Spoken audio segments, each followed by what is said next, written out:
Papa Virgin Bernard mula sa 2E1 at akin pong tatalakayin ang Kabanata 23 na pinamagatan ang Pangingisda.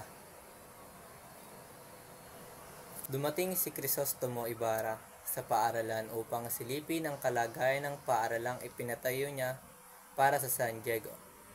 Pinakita ng guro ang hirap niya sa pagtuturo dahil sa kakulangan sa gamit, kulang sa suporta, at madalas pang pinapakailaman ng mga kura.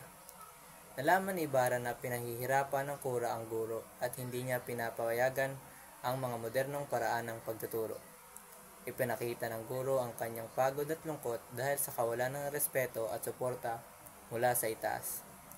Nangako si Ibarra na tutulungan ng guro at ipaglalaban ang mas maayos at makataong edukasyon para sa mga bata. Tayo naman po ay dumako sa mga tauhan at sa kanilang mga simbolo. Una, si Crisostomo Ibarra. Siya po ay sumisimbolo sa pagbabago, pag-asa, at makabagong isipan. Handa siyang tumulong at maghatid ng reforma sa edukasyon. Malawa, mga guro. Sila ay sumisimbolo sa mga Pilipinong naaapi at nahihirapan. Nagpapakita ng sakripisyo, kahirapan at kakulangan ng suporta. Pangatlo, sina Padre Damaso at Padre Salvi.